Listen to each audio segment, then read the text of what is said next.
বেইজিংয়ে Trump Xi Jinping এর বৈঠক, বাণিজ্য ইস্যুতে ইতিবাচক দুই নেতা। তাইওয়ান নিয়ে যুক্তরাষ্ট্রকে কড়া বার্তা চীনের।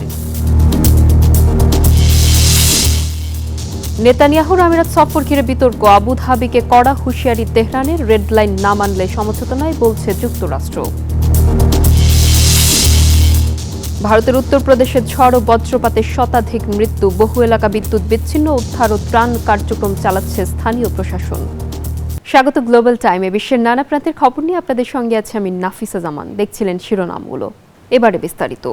চীনের বেইজিংয়ে অনুষ্ঠিত হলো ডোনাল্ড ট্রাম্প ও শি জিনপিং এর বহুল প্রতীক্ষিত বৈঠক। গুরুত্বপূর্ণ আলোচনায় বাণিজ্য নিয়ে ইতিবাচক খবর মিললেও তাইওয়ান ইস্যুতে যুক্তরাষ্ট্রকে সরাসরি কড়া হুঁশিয়ারি দিয়েছে চীন। শীর্ষ পর্যায়ের এই দীর্ঘ বৈঠকে দুই পরাশক্তির সম্ভাব্য সংঘাত এড়ানোর উপায় নিয়ে আলোচনা করেছেন নেতারা। পাশাপাশি চীনের বাজার মার্কিন কোম্পানিগুলোর জন্য উন্মুক্ত করার আহ্বান জানানো হয়েছে। দীর্ঘদিন পর আবারও এক মঞ্চে মুখোমুখি হলেন বিশ্বের অন্যতম ক্ষমতাধর দুই রাষ্ট্রপ্রধান। বর্ণিল আয়োজনে লাল গালিচায় মার্কিন প্রেসিডেন্ট ডোনাল্ড ট্রাম্পকে উষ্ণ অভ্যর্থনা জানান চীনা প্রেসিডেন্ট শি জিনপিং। এরপরই দীর্ঘ আলোচনায় বসেন তারা। গ্রেট হল অব দ্য পিপলে রুদ্ধদ্বার বৈঠক চলে নির্ধারিত সময়ের চেয়েও বেশি। সেখানে তাইওয়ান ইস্যুতে ট্রাম্পকে কড়া বার্তায় সতর্ক করেন শি। জানান, তাইওয়ানের স্বাধীনতা আর শান্তি আগুন ও পানির মতোই অমীমাংসযোগ্য, যা সম্পর্ককে ঠেলে দিতে পারে বিপজ্জনক পথে। তবে বাণিজ্য ইস্যুতে চীনা প্রেসিডেন্টের সুর ছিল বেশ নরম। বাণিজ্য যুদ্ধে কেউ জেতে না বলে ট্রাম্পকে মনে করিয়ে দেন তিনি। আমরা যখন সহযোগিতা করি তখন উভয় পক্ষই লাভবান হয়, আর যখন মুখোমুখি সংঘাতে জড়াই তখন উভয় পক্ষই ক্ষতিগ্রস্ত হয়। এই আলোচনার সুযোগে চীনের বাজারে মার্কিন কোম্পানিগুলোকে আরও বেশি সুবিধা দেওয়ার কথা বলেন ট্রাম্প। দুই দেশের অর্থনৈতিক সম্পর্ক জোরালো করতে চীনের বাজার উন্মুক্ত করার আহ্বান জানান তিনি। সম্মেলনে বিশেষ গুরুত্ব পায় চলমান ইরান যুদ্ধ। মধ্যপ্রাচ্যে সংঘাত নিরসনে ট্রাম্প প্রশাসন সরাসরি সহায়তা চাইলে সামরিক হস্তক্ষেপের বদলে কূটনৈতিক সমাধানের উপর জোর দেন শি। বৈঠক শেষে বেইজিংয়ের ঐতিহাসিক টেম্পল অফ হেভেন পরিদর্শনে যান মার্কিন প্রেসিডেন্ট। শুক্রবার মধ্যাহ্নভোজের বর্ণিল আয়োজনের মধ্য দিয়ে শেষ হবে ট্রাম্পের এই আলোচিত সফর। নিবির আমিন, নিউজ 24। এদিকে মার্কিন প্রেসিডেন্ট ডোনাল্ড ট্রাম্পের সরকারি সফর ঘিরে বেইজিংয়ে জমকালো রাষ্ট্রীয় ভোজ সভার আয়োজন করেছেন চীনের প্রেসিডেন্ট শি জিনপিং। বৃহস্পতিবার এই ভোজ সভায় শি জিনপিং যুক্তরাষ্ট্র চীন সম্পর্ককে বিশ্বের সবচেয়ে গুরুত্বপূর্ণ দ্বিপাক্ষিক সম্পর্ক হিসেবে উল্লেখ করেন। এসব প্রেসিডেন্ট ট্রাম্প দুই দেশের মধ্যে অনুষ্ঠিত আলোচনাকে অত্যন্ত ইতিবাচক বলে অভিহিত করেন। পাশাপাশি আগামী 24 সেপ্টেম্বর হোয়াইট হাউস সফরের জন্য শি জিনপিংকে আমন্ত্রণ জানান তিনি। ভোজ সভায় ট্রাম্প প্রশাসনের ঊর্ধ্বতন কর্মকর্তাদের পাশাপাশি বিশ্বের শীর্ষস্থানীয় ব্যবসায়ীরাও উপস্থিত ছিলেন। ইরান যুদ্ধের মাঝেই ইসরায়েলি প্রধানমন্ত্রী বেনিয়ামিন নেতানিয়াহু গোপনে সংযুক্ত আরব আমিরাত সফর করেছেন বলে দাবি করেছে খোদ ইসরায়েল। তবে দাবিটি পুরোপুরি ভিত্তিহীন বলে কঠোরভাবে প্রত্যাখ্যান করেছে আবুধাবি। অন্যদিকে ইসরায়েলের সঙ্গে এমন গোপন সামরিক আঁতাতের খবরে ক্ষুব্ধ প্রতিক্রিয়া জানিয়েছে তেহরান। আমিরাতকে কড়া হুঁশিয়ারি দিয়ে জানিয়েছে এমন পদক্ষেপ তাদের জন্য অমার্জনীয় অপরাধ।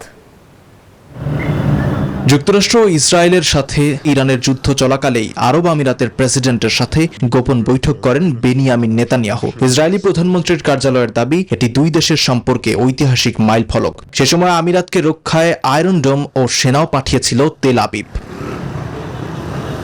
তবে এমন দাবিকে সম্পূর্ণ ভিত্তিহীন আখ্যা দিয়ে প্রত্যাখ্যান করেছে আমিরাতের পররাষ্ট্র মন্ত্রণালয়। তারা জানায়, আব্রাহাম চুক্তির বাইরে ইসরায়েলের সাথে তাদের কোনো গোপন সামরিক সম্পর্ক নেই। নেতানিয়াহুর সফরের খবরটি একেবারেই অসত্য।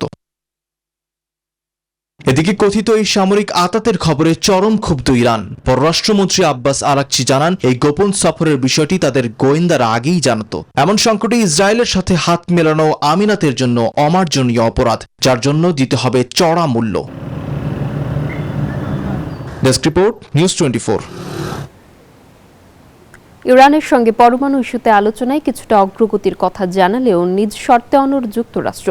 বুধবার মার্কিন vice president JD Vance white হাউসে সাংবাদিকদের বলেছেন, ট্রাম্পের দেয়া রেড লাইন না মানলে কোনো চূড়ান্ত সমঝোতা হবে না। ভ্যান্স জানান, ইরান যাতে কখনোই পরমাণু অস্ত্র তৈরি করতে না পারে তা নিশ্চিত করতে হবে। এদিকে হরমুজ প্রণালী ইস্যুতে নিজেদের অবস্থান থেকে এক চুলও সরবে না বলে জানিয়ে দিয়েছে ইরান। দীর্ঘ কয়েক সপ্তাহের জল্পনা কল্পনা ও দফায় দফায় আলোচনার পর অবশেষে কেরালার নতুন মুখ্যমন্ত্রী হিসেবে ভিডি সতীসানের নাম ঘোষণা করেছে কংগ্রেস।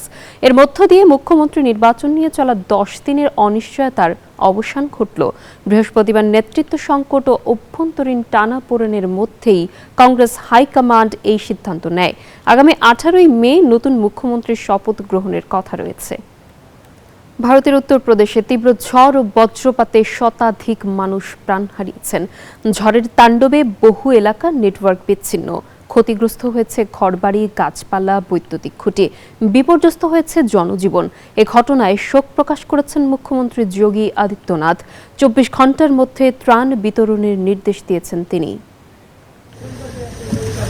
ঝড়ে কোথাও উপড়ে পড়ছে গাছ, কোথাও আবার উড়ে গেছে বিলবোর্ড, সাথে মানুষও। ভারতের উত্তরপ্রদেশের বিভিন্ন জেলায় ঝড়ের তাণ্ডব আর বজ্রপাতের ঘটনায় বিপর্যস্ত জনজীবন। ভেঙে পড়েছে অগণিত ঘরবাড়ি। এরই মধ্যে প্রাণ হারিয়েছেন অনেকে। এই ঘটনায় শোক প্রকাশ করেছেন মুখ্যমন্ত্রী যোগী আদিত্যনাথ। ক্ষতিগ্রস্ত এলাকায় উদ্ধার ও ত্রাণ কার্যক্রম শুরু করেছে স্থানীয় প্রশাসন। বুধবার থেকে বহু এলাকায় মোবাইল নেটওয়ার্ক বিচ্ছিন্ন। বৈদ্যুতিক খুঁটি ভেঙে পড়ায় নেই বিদ্যুৎও। ফলে ব্যাহত হচ্ছে উদ্ধার কার্যক্রম। বেশি ক্ষতিগ্রস্ত হয়েছে পরাগরাজ, বাদেহি, ফতেপুর, উন্নাও, কানপুর দেহাত, চান্দাউলি, সোনাভদ্র ও বাদাউ জেলা। এদিকে আবহাওয়া বিভাগ আরো কয়েকটি এলাকায় ঝড় ও ভারী বৃষ্টির আশঙ্কার কথা জানিয়েছে। চন্দ্রা, নিউজ 24। ইউক্রেন জুড়ে রাশিয়ার নতুন করে চালানো ড্রোন ও ক্ষেপণাস্ত্র হামলায় অন্তত 6 জন নিহত হয়েছেন। টেলিগ্রামে করা এক পোস্টে এই তথ্য নিশ্চিত করেছেন ইউক্রেনের প্রেসিডেন্ট ভলোদিমির জেলেনস্কি। হামলাটি এমন সময় ঘটল যখন রাশিয়া ও যুক্তরাষ্ট্র বলছে যুদ্ধ শেষের দিকে। ইউক্রেনে আবারও ড্রোন ও ক্ষেপণাস্ত্র হামলা চালিয়েছে রুশ বাহিনী। রাতভর চলা হামলায় নিহত হয়েছেন অন্তত 6 জন। এছাড়াও বহু বেসামরিক নাগরিক আহত হয়েছেন বলে জানান দেশটির প্রেসিডেন্ট ভলোদিমির জেলেনস্কি। আক্রমণের লক্ষ্য ছিল কিয়েভ, লভিভ ও ওডেসা সহ আরও কয়েকটি শহর। তবে রাশিয়ার দাবি, এই আক্রমণ নির্দিষ্টভাবে ইউক্রেনীয় সেনাবাহিনীর অবস্থানগুলো লক্ষ্য করে চালানো হয়েছিল। কিয়েভের মেয়র জানান, ধ্বংসস্তূপগুলোতে উদ্ধার কাজ চলছে। পাওয়া যেতে পারে আরও মৃতদেহ।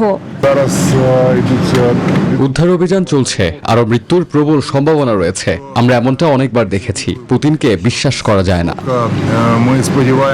মার্কিন প্রেসিডেন্ট ডোনাল্ড ট্রাম্প ও রুশ প্রেসিডেন্ট ভ্লাদিমির পুতিন ইঙ্গিত দিয়েছিলেন যে 4 বছরেরও বেশি সময় ধরে চলা এ যুদ্ধ এখন শেষের দিকে। এমন ইঙ্গিতের পরও এ হামলা হলো। চৈতি রয়, নিউজ 24। আর এই ছিল গ্লোবাল টাইমের এখনকার আয়োজনে। এতক্ষণ সঙ্গে থাকার জন্য সবাইকে ধন্যবাদ।